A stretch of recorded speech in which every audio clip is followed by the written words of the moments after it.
Hi everyone, I'm Sarah Sibi. I'm a health and fitness coach for women in menopause, and I'm a host of this Inspire show. As you know, I always bringing guests who can inspire you on some way. Here today we have Lori Brandt here, drum. Hi, Lori. Hi there. How are you? Hi. I'm doing well. How are you? Thank you. Fine. I'm happy you are here. Thank you for having me. So Lori Brand is you are an author of An the author? book Bodies to Die For, yeah, Yeah. and fitness instructor, yoga teacher, and many other things. Yeah. Can you introduce yourself? Sure. As you said, Stella, I'm an author. I'm actually publishing my first book, or actually Blackstone Publishing is releasing my first book this June, Bodies to Die For. Prior to being, and it's a thriller, so it's not a nonfiction, right? It's a thriller where it's about the clash of the fitness influencers, the IFBB bikini bodybuilders, clashing with the fat activists, and a series of fit girl murders that result. And I I've been interested in this whole storyline. I've been actually interested in wellness and bodies and what other people think of our bodies since I was 10 years old, when my dancing teacher had her jaw wired shut because she wanted to lose weight. And I was so startled that she had her jaw wired shut. She had it wired shut for a few months, and she got smaller and smaller and smaller. And I watched her get smaller and smaller. She had an assistant who taught her classes during that time. But I was so freaked out that she intentionally had her jaw wired shut to lose weight, and that all the other moms and the adults and everybody around me seemed to think it was just fine, that nobody was freaked out by it. And so that first sort of put like the diet culture on my radar. And then I've been a gymnast growing up. I'm a pretty serious gymnast. I was a dancer when I was in college. I had a side hustle as a stripper. After I graduated from college, I worked as a stripper. I was in Playboy's Book of Lingerie. So I've had my body scrutinized by intention, right? I've put myself in those situations. So I've been very aware of the way that society looks at us and how we judge ourselves. And then but even then I've been a stay-at-home mom, and now I'm an engineer, right? My daytime job is an engineer. But I had about 10 years ago, I had started lifting. So I've been lifting weights for decades, but I had quit for maybe 5 or 6 years when my kids were young. But previously, I had always been about trying to like present a good package, right? I'd always been about wanting to put my body in that culturally acceptable, desirable form. And then about maybe 10 plus years ago, I had almost like an existential crisis where I realized that I felt like I'd given a lot of myself away, and I was really looking to feel strong. And so I started lifting weights again. And this time it was with the intention to get strong. And it was that with that intention to get strong, like something really changed for me. Something huge changed for me. Um, it was like a cage door opened, and I no longer was focused on shrinking. I was focused on gaining, right? Getting strong. And the desire to be physically strong made me mentally strong. And it was such an epiphany, right? I no longer did cardio to like work off the amount of calories I burned, right? I did cardio, I did maybe 30 minutes of cardio to like, warm up, get the blood flowing. It's good for your lungs. And then I lifted because I wanted to get strong. And it made me strong in life. It made me less likely to put up with crappy behavior from friends, from husband. I love my husband. I'm still married, but I mean, less likely to put up with crappy behavior, crappy jobs, crappy everything. It just made me think I deserved better. And it was such an epiphany that I started writing articles for fitness magazines, because I really wanted other people to be aware of this. I just got this huge desire to spread the word that like getting strong is the answer. And then in January 2020, Jillian Michaels had, she was interviewed on BuzzFeed, and somebody asked her what they thought about Lizzo being a body positive role model. And Jillian Michaels said, well, you know, why are we talking about her body? Why aren't we celebrating her music? Because it's not going to be wonderful if she gets diabetes. And I don't know if you remember this, but social media blew up, man. Everybody came down on Jillian, and you know, she within 24 hours she apologized, but it was a hatred that was tossed at Jillian Michaels because she said that. You know, it kind of got me thinking about, you know, so and I've seen the dark side of diet and fitness. I've been a female bodybuilder also, which is why the book is set here. So I've seen the ugly side of diet and fitness, but now we were seeing the ugly side of the body positive movement. You're like when Adele lost a bunch of weight, and all of a sudden she posted a picture of herself to Instagram where she had lost a bunch of weight. And there were people who were disappointed in her because she lost a bunch of weight, as if she owed them her body. And I was just thinking about this, and I was thinking, this is just craziness. Like, why are we, I mean, why are we all judging each other? And it bothered me so much. It was something to really think about, you know, how the desire to get fit and healthy, that's a good desire, right? The body positive movement came from a good space, but somehow some of these things can be warped and twisted. And I wanted to examine that clash, and really the war on women's bodies, the wars we engage in with each other, the wars we wage on ourselves. And I started writing, and damn it, man, I wrote a book. so this thriller is about that clash, and the book's theme is the war on women's bodies, the wars we wage on each other, the wars we wage on ourselves. And if you read the whole book, you'll find out in the end that the answer here is to get strong and to quit judging each other and to work together to create a better tomorrow. So that's what I'm all about in a nutshell. The long intro, man. Okay. Yeah. No, yes, I really don't understand why we're judging each other, because I don't like that. And I don't either. But I also wrote a book. Oh, you did? Okay. Yes, 100 days to become healthier, fitter in menopause, you know. Okay, And I also talking about that we have to love our body. And if somebody really love their body, then wants the best for their body, for its body. Your body houses your spirit. Yeah. Yes, and that's why I think that who has excess weight a lot, it's bringing health issues, you know. And that's why I think they don't like enough their body, because when you love somebody, you want the best for it, and you want the to give the best. And that's I say that really want that they have to go really deep down and to change their perspective and start to really like their body on a way they want the best for it. Yeah, I mean, you have to take care of your body because it's the only place that you have to live, right? You can buy a new house, you can buy a new car, but you know, this is your body. It's going to carry you through your life, and it houses your spirit. And it doesn't have to hurt. Your body can feel amazing. It can do wonderful things, you know. So I think very much like my own personal take is that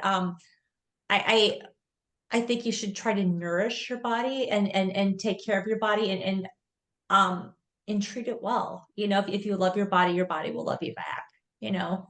So that's my own take on it. Yeah. Yes, and like you said that it's we have it's good when we are strong, you know. I like being strong is so important. Yeah. Yes, because many women just focusing on weight loss. That it's not. They had to focus on health and to be strong.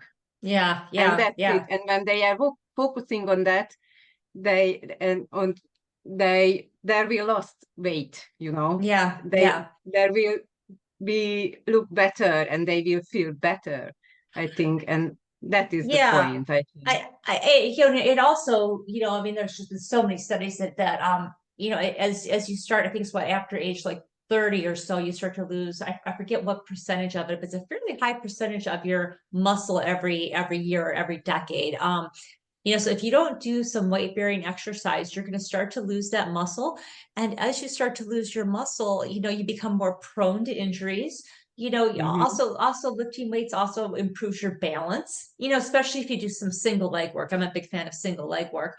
It helps with that propitiation, knowing where your body is in space. It also helps keep your bones strong, you know, so you're not as likely to experience osteoporosis as early. And I even think so. I'm 54 right now, and I 55. haven't. Okay, and I haven't actually. This might just be luck on my part. I don't know, but I haven't actually had any hot flashes or anything. Like if I'm going through menopause, it's a breeze so far. But that just might be lucky. I just might be lucky there. But I think potentially exercises maybe potentially helped me to, maybe that's one of the reasons why it hasn't been as bad for me. I don't know though. I'm Yes, not a doctor. I don't yes, know. I think that's why, because when Yeah. I talking with women Hmm. who live a healthier lifestyle, Yeah. the menopause, it's a breeze for them. Yeah. Yes, I haven't had any it's not problems you yet, are but the knock not on you are wood the though, right? Knock on wood, right? Maybe that's gonna change soon. I don't know. So yeah, yeah. yeah. And what is your what are you doing for your health every day? What is your For my heart or for my health? For my habit health, habit? habits. Okay, so I'll so like exercise habits or just everything? Everything. Okay. All right. So Your here's lifestyle. okay, I'll tell Maybe you. women So want to know, yeah, because yeah. the menopause is just a breeze for you. Probably Okay. you live healthier lifestyle. Yeah, so I exercise almost every day. Because I really enjoy it, right? I just enjoy it. So 2 days a week, two more so 2 days a week I do first of all, I always exercise in the morning. So on I'll start with leg day. So I do legs on Wednesdays and Sundays. So like I lift lower body, right? I usually do about 30 minutes of low intensity steady state cardio, and then I lift lower body. Wednesday I lift lower body average.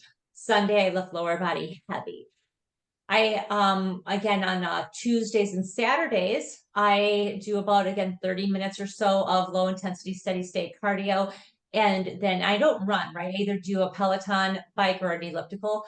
I do 30 minutes of cardio, and then I do upper body on Tuesdays and Saturdays. On Mondays and Thursdays, I either or and potentially Fridays, but usually on Mondays and Thursdays, I do an obstacle training. I take an obstacle training class that I really like, where like you scale walls and climb ropes and things. And I just do that for fun. I just do that to mix it up because I think it's fun. That's about 45 minutes, but it's you know, it's just something fun to do. And then usually on Fridays, I will do a long Peloton bike ride, like a 45-minute bike ride, but it's still, it's low intensity, steady state. Then on, also on Sundays when I have the lower body day, this is not probably a good idea, but it's the only day I can do it. I also do boxing. I really like boxing. I've got a boxing coach and I work with him on Sundays. We do boxing for 45 minutes before I lift lower body, which is a bad idea. You should not do boxing in lower body because it's too much, but it's the only day I have the time where I can do both. So that's when I do it. And then on also on Saturdays, I teach 3 yoga classes, and I also play an hour and a half of tennis. But this is a lot of stuff, but I like it. I enjoy it. The tennis that I play, it's ladies doubles. It's a lot of talking, it's a lot of screwing around, so it hardly counts as exercise. And 2 of the yoga classes I teach are only 30 minutes. The other one is an hour. It's really not as bad as it sounds. And I just do it because I like it. So That's what I do. Oh, then on Monday, Tuesday, Wednesday, Thursday, Friday, I work during the day. I have a job as an engineer. So I exercise in the morning, then I go to work.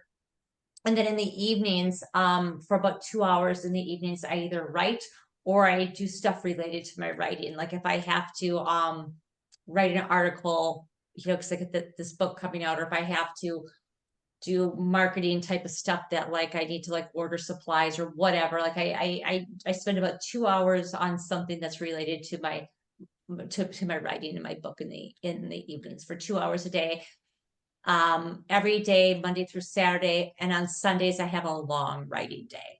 So that's what I do. I'm busy, man. I'm like super busy. Two of the yoga classes that I teach on Saturdays, the 2 half-hour ones, are volunteer. I teach at a homeless shelter for women and children. Those 2 volunteer classes, and I get a lot of enjoyment out of that. Yeah, yeah. That's So I'm busy. Yeah. Yeah, but it's okay when because you learn to enjoy it. You like to I do like it because everything I'm doing. I like it all, right? If I didn't like it, I would scale back. There's no for anybody who's listening, there's no need to do that much exercise. None at all, right? I could lop off, I could quit the obstacle training classes, I could cut out that long Peloton ride. I wouldn't have to teach the yoga classes. I can make it much more reasonable. I just enjoy doing all that. But there's no need to do that much stuff, for goodness sakes. so what would you advise for somebody who is in their 40s Mm-hmm. uh, and who didn't exercise till then and she Mm-hmm. wants to start it? Okay, What would you advise? I would suggest first of all, I would just start by well, first I would find out what her goal was, right? Like if she's looking to look, kind of like what her goal is. But this is what I would suggest, unless she feels differently, but I would say start by going for a walk every day, right? Start by going for, and I don't know how healthy she is to begin with. I don't know if she can walk a mile or two, or maybe she could only walk to the end of the block and back. So if you could only maybe walk to the end of the block and back, start there. If you can walk 2 blocks, start there. But I would start walking every day. Um, and you could just keep it at walking every day. You could keep it walking every day you could work up to like 30 or 40 minutes. You could potentially work up to maybe a few of those might be running if you worked up to running a little bit. But if running is hard on your knees, or if it bothers you, then I wouldn't suggest it. If you don't like, for some reason, walking or running, biking, right? Or swimming. But I would suggest doing something that you enjoy. I would make it enjoyable.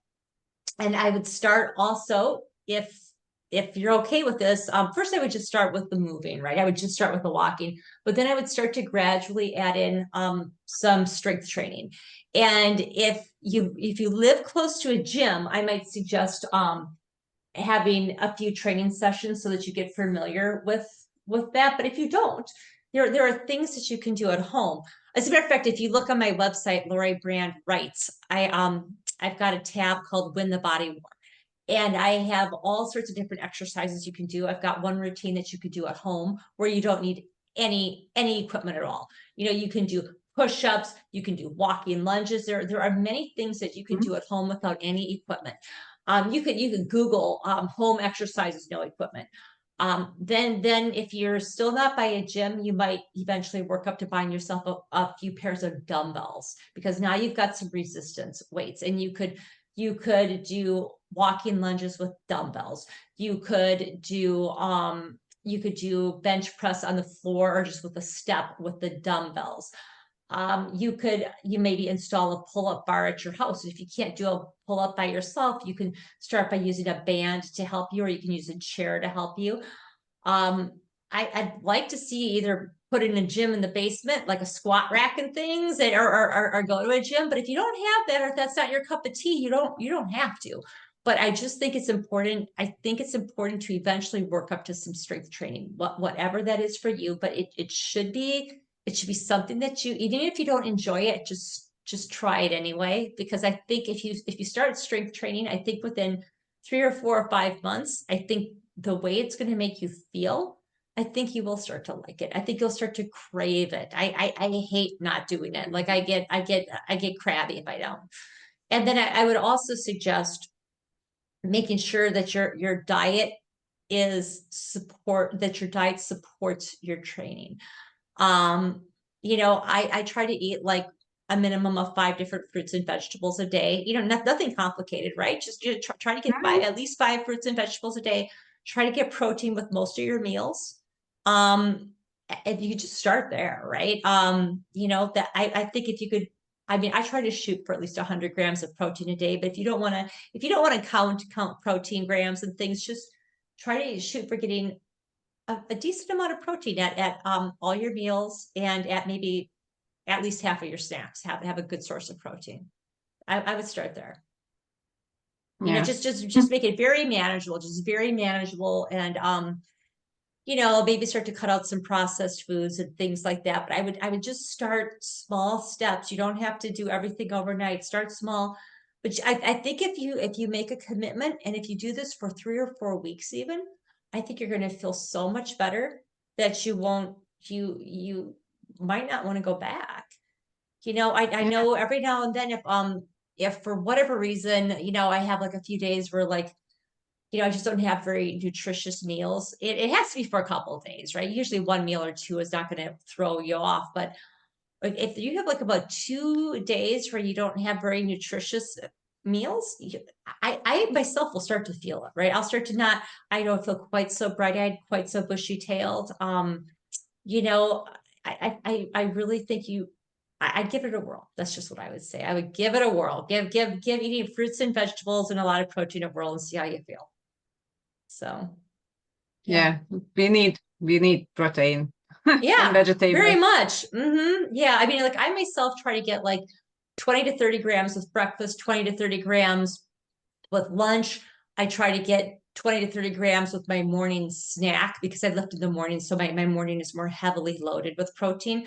My afternoon snack, maybe just like 10 grams of protein. And then dinner, I kind of make it a free for all because by then I've usually had I'm usually close to 100 grams of protein. So, anything after that is gravy. So Yes. yeah. Mhm. We need it for a muscle, Yeah, and we absolutely. You want to have to hang on to that maintain. muscle. Yeah, Yes. yeah. Yes, because if we do strength training, I Yeah. usually doing body weight training, Yep. Okay. and I have also YouTube videos about. Yeah. I have 70 minutes workouts actually. Okay. Okay. Okay. I, Yeah. I mean, I recommend. 70 minutes is above the commitment. I mean, it's wonderful. If um, I'm just trying to like give people like an entry point. But yeah, yeah, Yeah, and I always think to start with micro habits, with just a yeah. little one, and Exactly. maybe they will find what they are like to Yep. do, what Yep. kind of sport activity, Yep. what they can do every day.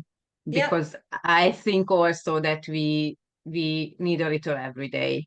Yeah, I do. I mean, I really do. I do something almost every day. Every now and then, something will come up or I've slept really bad the night before and I'll decide to sleep in. But I'd say it's, maybe every 2 or 3 weeks I'll skip a day, which is no big deal, right? You can skip a day every 2 or 3 weeks. But I just it sets because I do it in the morning, it sets the tone for my day. And I just tend to start the day in a great mood, you know? Yes, me too. Yeah. I'm doing some stretches in the morning. It's Yeah. 6 or 10 minutes in the morning, and I Yeah, started yeah, with that. yeah, yeah, And yeah, yeah. and later I doing some 15, 17, 20 minutes Okay, workout. okay, okay. Nice, nice, nice. Just to get the blood flowing. Yeah. Yes, yes, I really enjoy it, and if I Mm-hmm. don't do it, I just I didn't do today. I have to do Yeah. it today because Yeah. I miss it. Yeah, I do too. I do too. Yeah. Yeah. Mm. And just to ask you, how do you think diet culture impacts women today? So, it impacts everybody, right? It impacts all of us. and I think it's unfortunate, you know, so, and again, it's something that started as a good thing, right? It started as a good thing, right? People wanted to eat healthy. So it starts as a good thing, but it's the pervasiveness of it, of the way that it is so much right now. And it even was when I was a kid too. Whether you're thin or fat, it affects you. You know, like when I was a little girl, when I was 10 years old and my dance teacher had her jaw wired shut, I was thin, right? I've actually been relatively trim my whole life, but I had when I was in college and when I was like working as a dancer and things, I had this extreme fear of getting fat, right? Just this extreme fear of it. But partly because it was my livelihood at that point, right? I was making money off of my body. But even when it wasn't, I even as when I was like a stay-at-home mom and I was hanging out with other women who are stay-at-home moms, you get a group of women together, and the first thing we start talking about is, you know, oh, I want to lose some weight, right? So they, you know, these in, you know, this was like when I was a mom, and we're all stay-at-home moms. None of us are making money off of what we look like, but the way that it and the women I was hanging out with at this time were attractive women by all means, but the your feelings of self-worth are so tied, at least they were for me at that point, so tied to my external package. And I think that's what's disappointing about it, is that you don't want your feelings of self-worth to be tied to something external, right? To be tied to what others perceive you as, or how you fear others may look at you. Your feelings of self-worth should come from within. And that's why I'm such a fan of that strength training. Also society's beauty standards are elusive. You know, many of us can never achieve society standards of beauty. And not only that, but one person might like you this way, one person might like you another way. You'll never make everybody happy. So that's why it's got to come from within. And the thing with strength is that it's not elusive, right? You could say my goal is to do a push-up. And you know what? Damn it, if that's your goal, you can hit that, right? That's an achievable goal. Your goal might be to walk around the block. Okay, that's something that maybe you've been immobile for a while, but that's something you can work up to. That's an achievable goal. You know, if your goal is that somebody else finds you attractive, you might always be wanting, you know, and you've given somebody else way too much power. And that's the problem, I think, with diet culture, is that we put our self-worth in what we perceive society expects from us. You know, or we look at other women on Instagram, and we, instead of being inspired by them, we're instead comparing ourselves to them and feeling less than. And I think that's unfortunate. I really do. And I'd like to see us use other, you know, other fit people as an inspiration.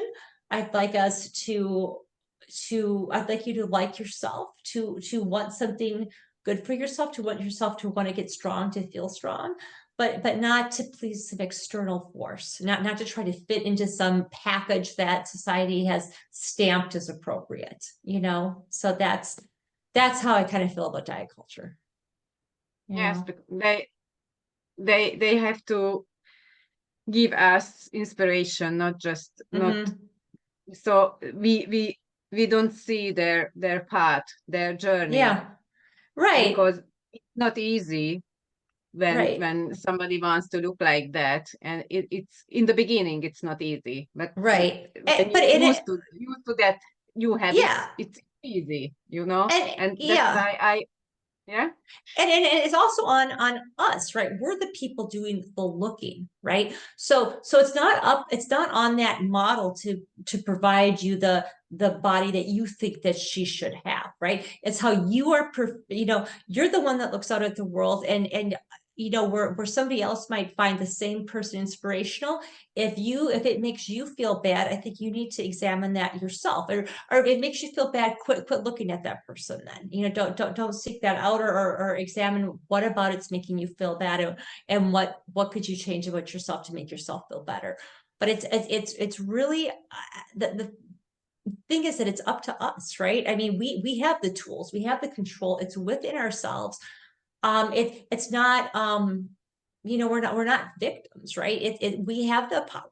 We can look out at the world and say, I aspire to be strong. I aspire to be this. I aspire to be that. And it's that taking agency of your health and of your life that I think will make the biggest difference.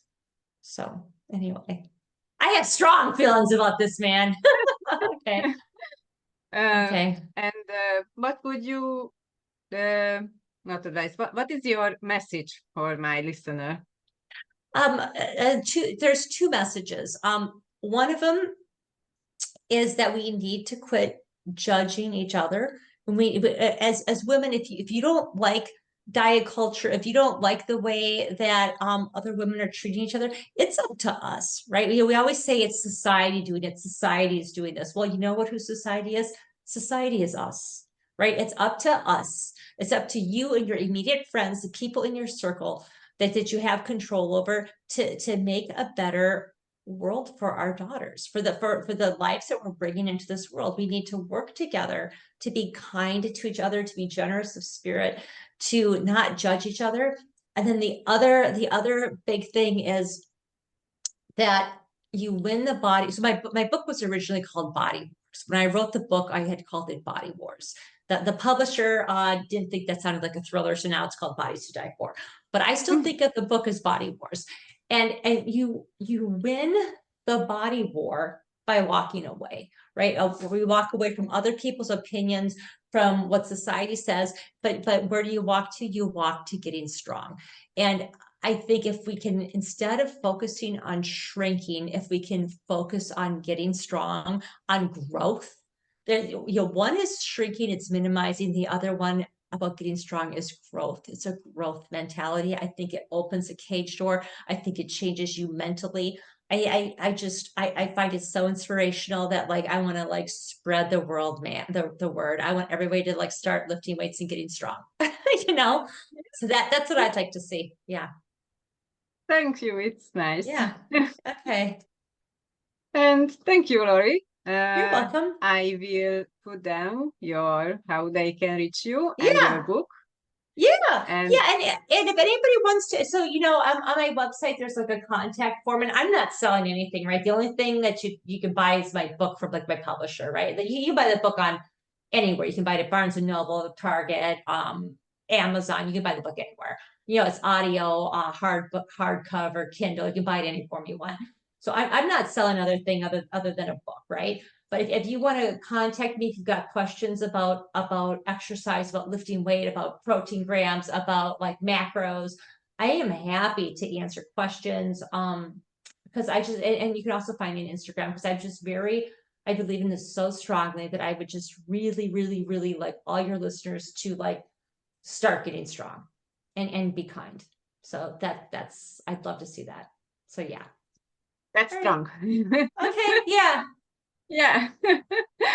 Thank you so much. Oh, you're welcome. Thank Thank you you. for having me. Okay. Thank you so much. Yeah. Bye. Okay. Bye-bye. Thank you.